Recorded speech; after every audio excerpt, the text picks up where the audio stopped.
Hi, welcome everyone, and thank you for joining us for the 2020 Outdoor Recreation Summit online experience.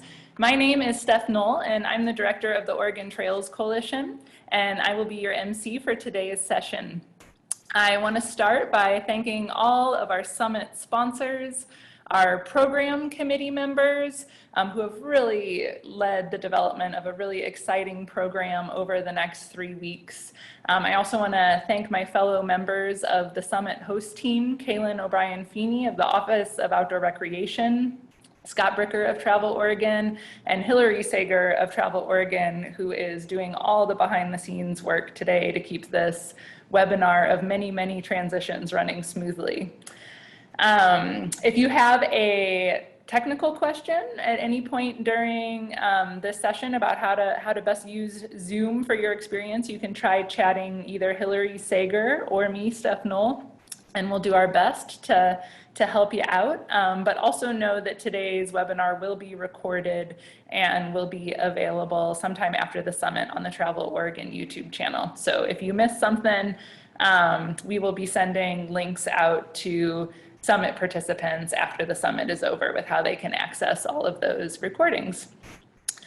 And before I introduce our summit welcome speaker, I just wanted to make a couple of important acknowledgements. First, I want to take a moment to acknowledge all of our fellow Oregonians who have been impacted by the wildfires.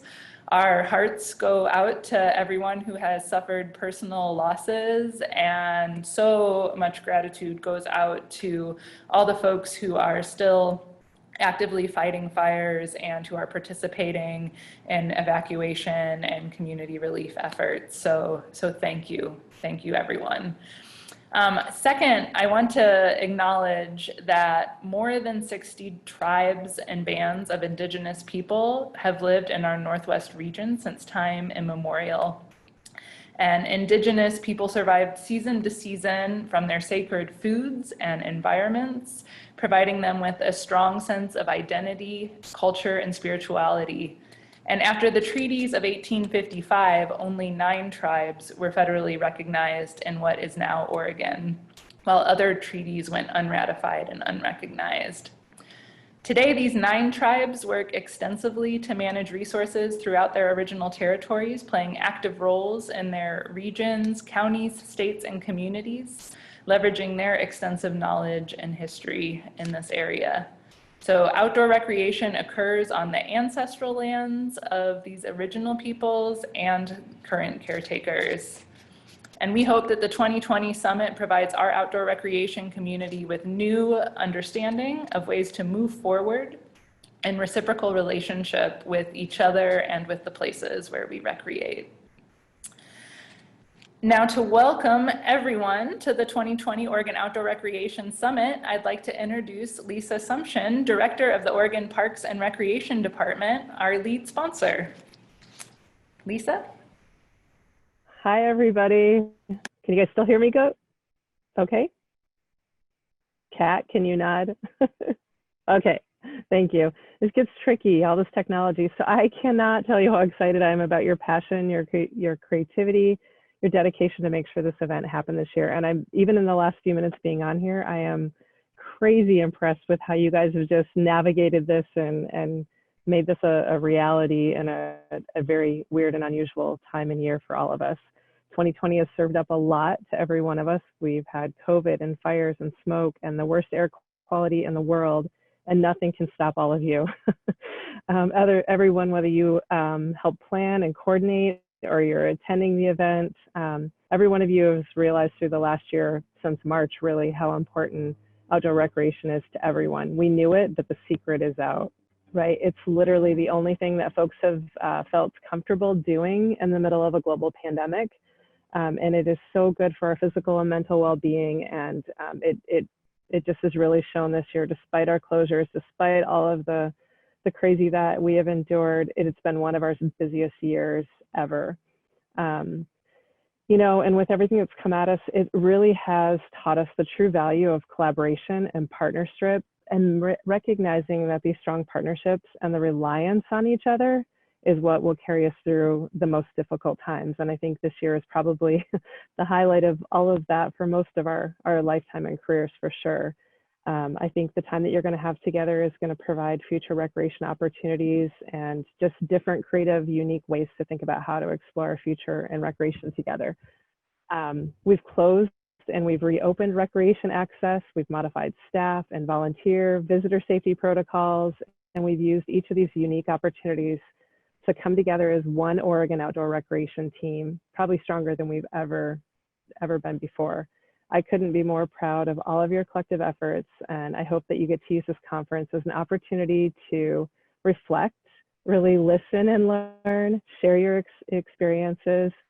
And there's some great sessions for you guys to just have time to share how you've endured, how you've adapted, what kind of things you're excited about for the future. And just coming together for this opportunity will help us all be better and making sure we're more accessible for everyone.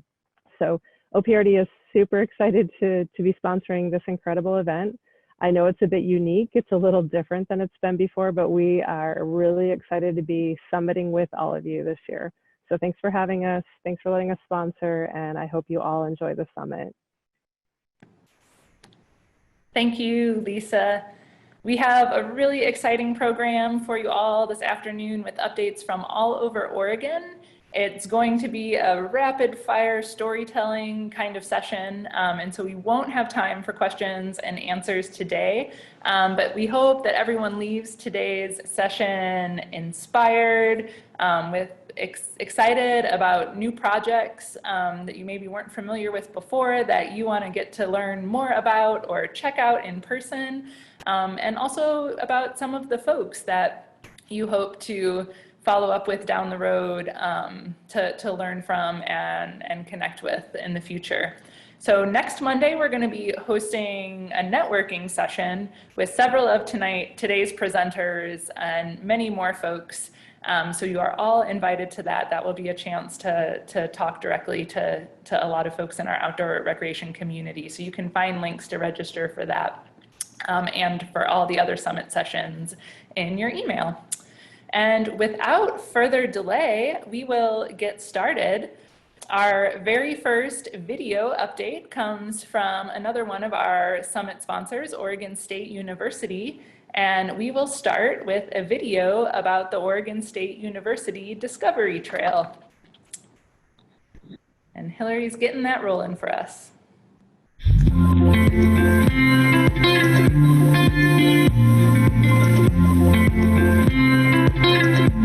The Forest Discovery Trail Program is a new initiative from the OSU Research Forest and the family of William Farrell, who was the first forest ecologist hired by the College of Forestry to study how forest ecosystems work.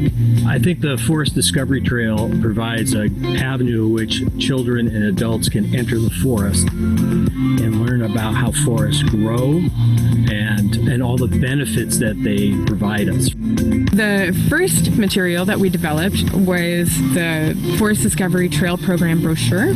And on one side is a map that is made just for kids. And then the other side is a nature scavenger hunt.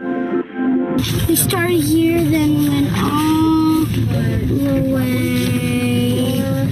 I saw the white oak. We saw a bunch of different like pine cones and pine needles. We created activity cards, and each one has a different set of lessons and activities. We created the Discovery Backpack, and it has art supplies and science supplies. We go on hikes a lot, and you really enjoy the nature, but it's interesting to understand the why and the what and the how of what you're enjoying. This has really been enlightening for us, and it's given us a really exciting opportunity as a family to come out and engage and connect and really learn more about the place that we call home.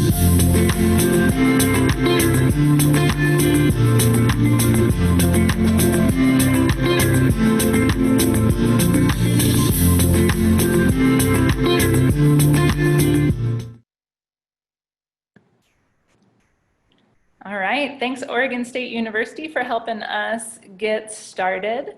Next, I'd like to introduce a longtime East Portland Green Space advocate and I believe founding member of the Friends of Gateway Green. Linda Robinson is here with us live today to introduce a video with some more updates about Gateway Green. Welcome, Linda. And Linda, I think you're still on mute, my friend. Something. Okay, thank you. So I wanted to start by giving a little bit of background about Gateway Green for those who haven't heard about it, and then tell you a little bit about the park and a little bit about what you're going to see in the video. So the park came to be as it came out of an idea out of an urban renewal process. It's not in an urban renewal area, but the way you get to it is in an urban renewal area, and it took a long time. It started about 15 years ago. So it was a citizen-initiated project. But it ended up being a very big collaboration project because there are a lot of obstacles, a lot of challenges, and we really needed this kind of a cooperation to make it happen. So the park is not quite 25 acres. It's a long, narrow park situated between two freeway interchanges. It's a landlocked site. You can't get to it by road. At least the public can't get to it by road. And it's right adjacent to the I-205 multi-use path. In fact, the multi-use path forms the entire western boundary of the park. So there's also a substantial hill at one end, and it's a debris hill, leftover debris from the construction of the I-205 freeway. So it has a unique site with lots of challenges. The city purchased this property in 2013, 7 years ago. And since then, we spent several years doing fundraising and planning. And then we had construction of phase one, which was finished in 2017 and was mostly off-road bike features, kind of a pilot project to test out those things. Then the park closed last March for construction of phase two. Phase two, the existing bike features are going to be improved and in some cases relocated. We're adding the single downhill trail. Single downhill trail is being converted to two downhill lines, one considerably more advanced than the other. They'll be adding a number of non-bike features, a restroom, a drinking fountain, pedestrian walking path, nature play areas, an event plaza in the center. What you'll see on the video, we'd love to show a video of the finished product, but it's not finished. It won't be finished until November, and much of the work done to date has been kind of moving dirt and putting in the underground infrastructure for water pipes and the like. So you'll start out with a big equipment, moving dirt. That's what you'll see initially, because we had to do a lot of regrading. For one thing, we needed a central path that met ADA grade requirements. The multi-use path adjacent to the park does not meet ADA. It really is too steep with no landings. And we needed to lay the groundwork for these two new trails that are going downhill. So you'll see a lot of that. Then there's some footage of the central plaza. And toward the end, if you look carefully, you'll see a mountain biker doing a test run of one of the new downhill trails. So what's to come? They've been doing mostly groundwork, but in October, they'll be putting in the benches and the picnic tables and restroom and drinking fountain and a whole bunch of other things. And then the only thing left to do in late October and early November will be planting lots of trees, shrubs, and flowers in various locations. So I think we can go to the video now. Thank you.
right, thank you, Linda, and everyone who worked on making the Gateway Green project come to fruition.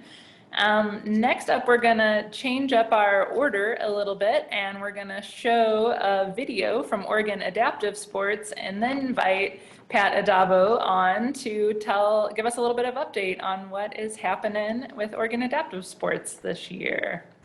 So as soon as Hillary's able to cue it up, here we go.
All right, and Pat, you ready to?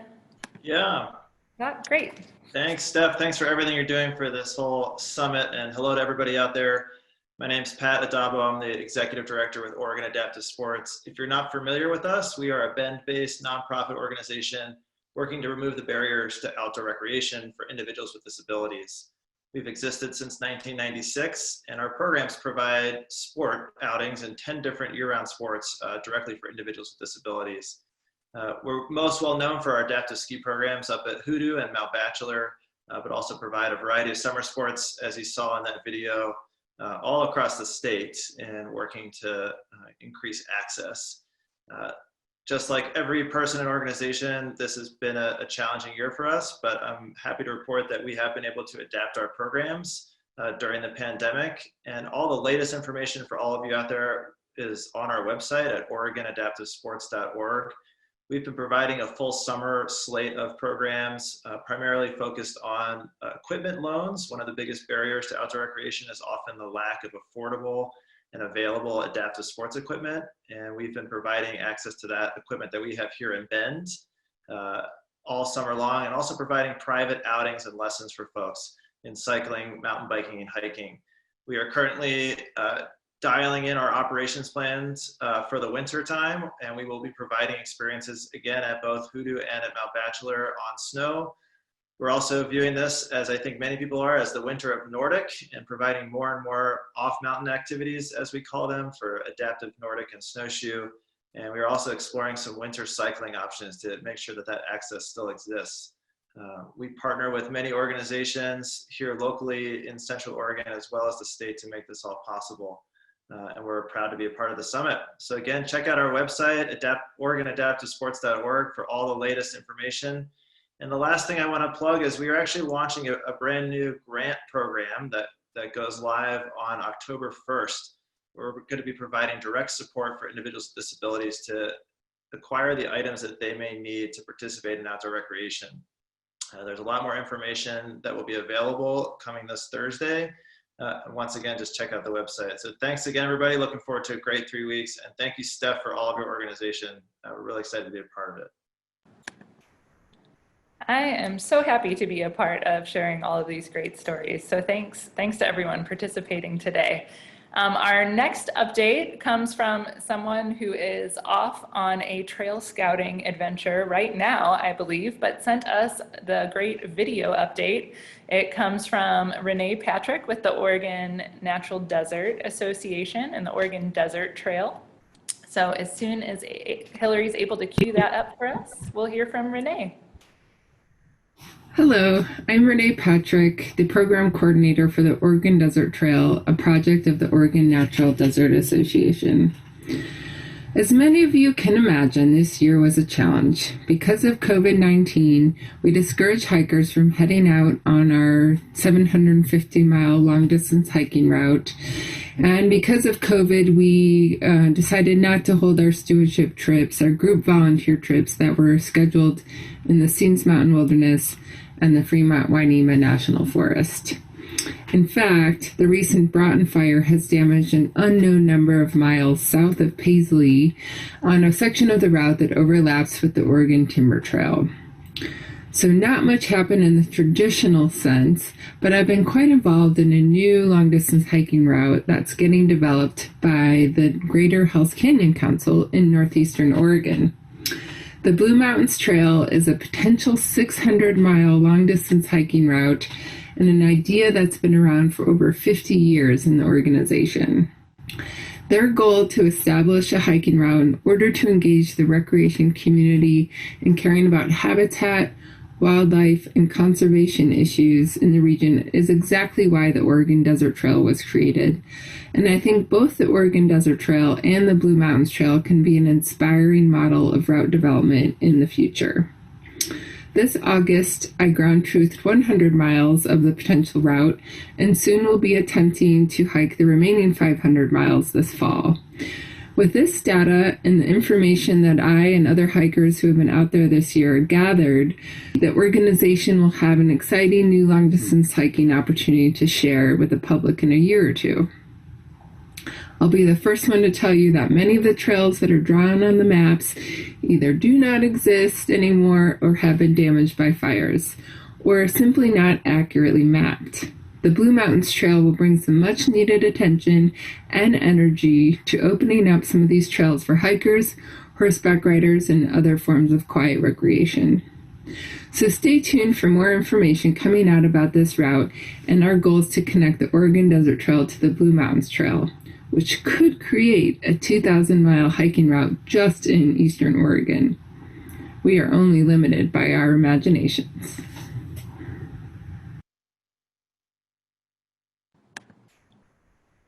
Thank you, Renee, and it's exciting to know you're out there scouting, I think, right now, which is almost as exciting as all of us being here together in Zoom at the moment.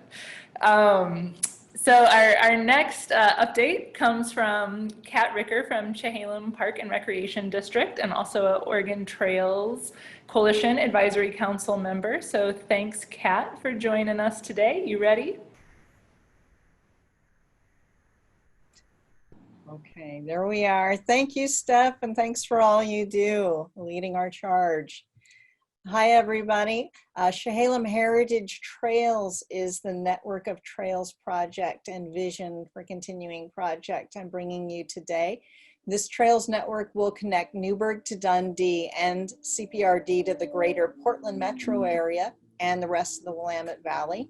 This is a series of upcoming and existing pedestrian, biking, equestrian, and river trails that will encompass 70 plus miles. We're about 10 years in, and we've probably got about 20 years to go. So we'll keep you updates.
Thank you, Kat, and thanks for your work and the work of your colleagues to bring this trail system to life. Next, I have the pleasure of introducing a woman of many hats, Priscilla Macy, who, among many other things, often helps lead the charge for advocating for outdoor recreation in our state capitol, as well as with our congressional delegation and in all the important places in her role with Oregon Outdoors. But today she's got a more specific update. So welcome, Priscilla. Glad to have you here. Thanks, Steph. Thanks for the great introduction. Like Steph said, I wear many hats. Today the presentation will be in my role as regional coordinator for American Whitewater, which is a national organization leading advocacy efforts on behalf of whitewater paddlers. And a lot of the work that we do is around protecting rivers and conserving rivers and ensuring that responsible recreation opportunities continue to exist in these special places. So I'll talk a little bit more about that in my video, and open to any questions, and I'll post my contact info in the chat for folks that want to reach out.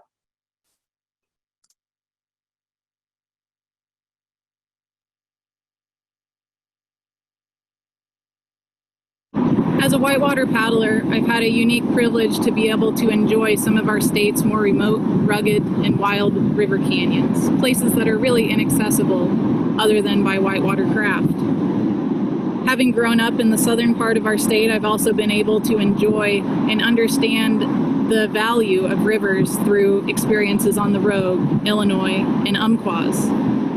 I think most in our state understand and have a connection to rivers in some way, and understand how important it is that these resources are protected for future generations to enjoy.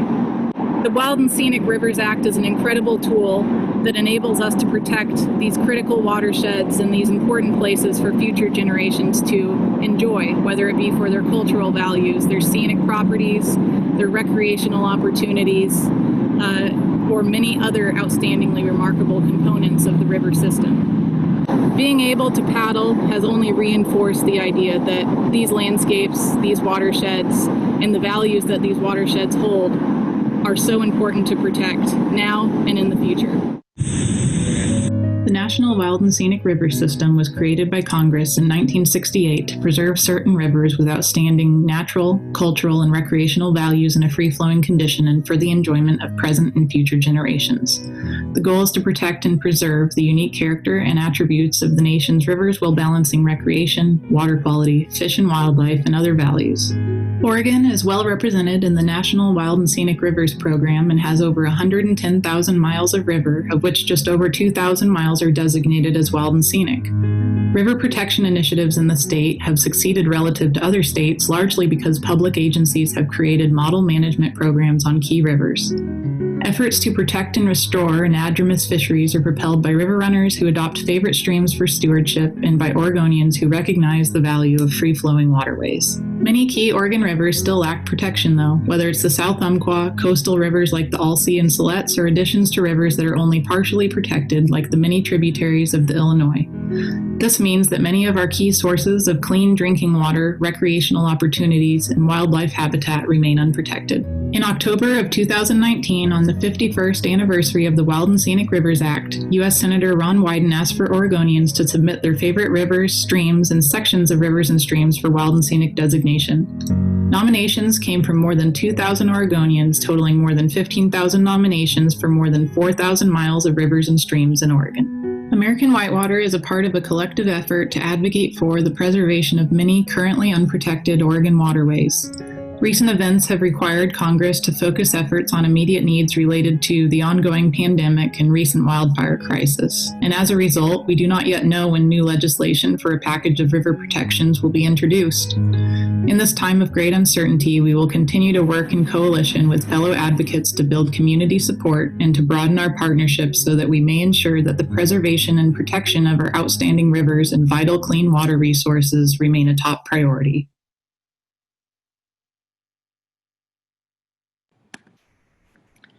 Thank you to Priscilla and everyone advocating for our rivers. For our next update, we're gonna get back on land over to Madras for an update, a video update on the Madras East Hills Trail System. So we'll have that video next.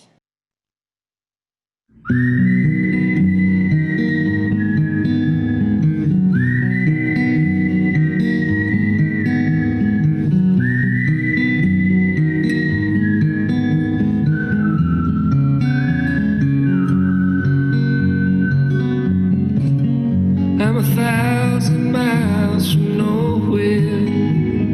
Time don't matter to me, 'cause I'm 1,000 miles from nowhere. And there's no place I'd rather be.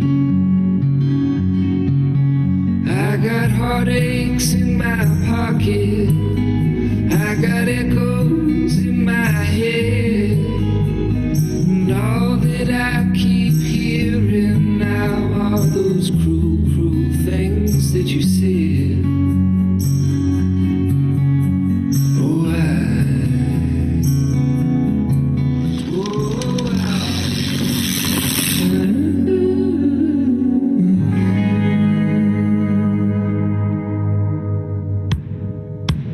I'm 1,000 miles from nowhere. Time don't matter to me, 'cause I'm 1,000 miles. Beautiful thing, something you don't get to see very often in a community. Yeah. That get her done mentality, deepest in the heart and soul. Yeah, I agree. And for me, mountain biking represents that.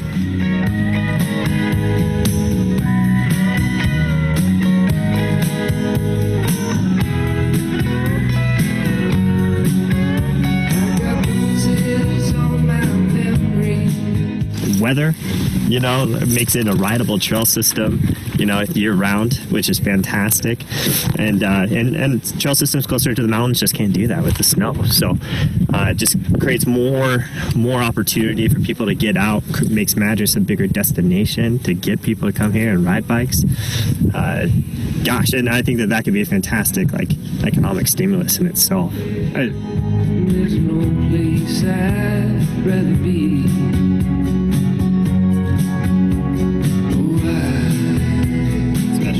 Look at this dirt.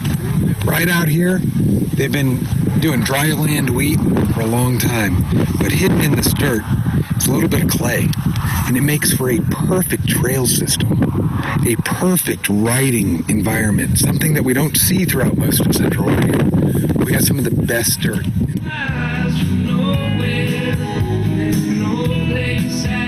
That's like with any outdoorsy sport. It's like when you're going uphill or downhill, you know, and you get that free like energy. It just makes you feel like one with it, where like nothing else is on your mind, right? It's just clearing your mind, and you're part of that hill for that moment, right? So that's like some of that energy, that zest that you're going after when you're on the trail. So anyway, so.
So big thanks to all of the CODA Madras chapter volunteers and all the other community members working to make that trail system a reality.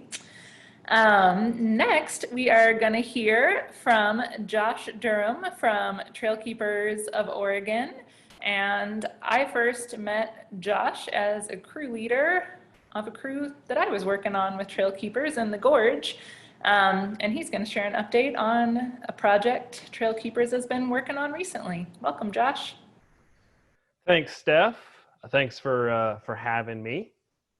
Like Steph said, my name is Josh. I'm the South Coast Stewardship Coordinator with Trailkeepers of Oregon. For folks who are unfamiliar with our organization, we're a nonprofit, volunteer-based trail maintenance organization. We partner with land managers. We bring out volunteers. We help maintain and build new trails for state parks, Forest Service, land managers all across the state. Our mission is to inspire action for the protection and enhancement of the Oregon hiking experience through advocacy, stewardship, outreach, and education. And like a lot of folks, we faced a lot of challenges this summer. What with the global pandemic, we were unable to do a lot of the in-person engagement that we're really accustomed to doing. And so we spent some time trying to figure out a way that we could engage folks in actively stewarding their trails in a digital format. And so we came up with a program that allows hikers to go out, visit the trails that mean the most to them, and report the condition of those trails to our organization as a way for them to be able to engage with us during a difficult time, and as a way for us to gather data for our land manager partners. And so we created a little video series that trains people on what we call Trail Eyes, how to scout your trail. And so we made a little video series that we're pretty proud of that we'll show you now.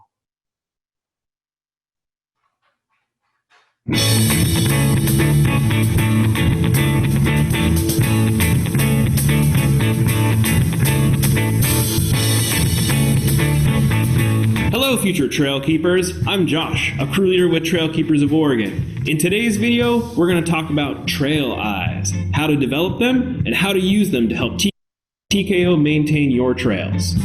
Before we start, I'd like to give a shout out to the Oregon Coast Visitor Association for generously funding all of the good work that TKO does on the Oregon Coast Trail. What makes a good trail? A good trail is clear of debris and sheds water early and often to prevent erosion to the tread. A good trail has an open corridor, free of any overhanging or encroaching brush or limbs, and solid tread to provide firm footing. How can we tell if it's a good trail?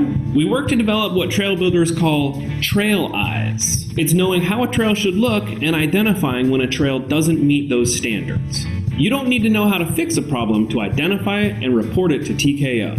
In this video, we will show you examples of common issues so you can go out and hike your trails and let Trailkeepers of Oregon know where the work needs to be done. Battle the brush. One of the most common issues seen on the trail is encroaching vegetation, or brush. Most trail corridors should be about 6 feet wide. If you stand in the middle of the trail and reach your arms out to either side, you shouldn't touch any vegetation. Mind the mud. A good trail should shed water. This means no mud puddles or trails turned stream. When there's a muddy spot in the trail, hikers will frequently walk around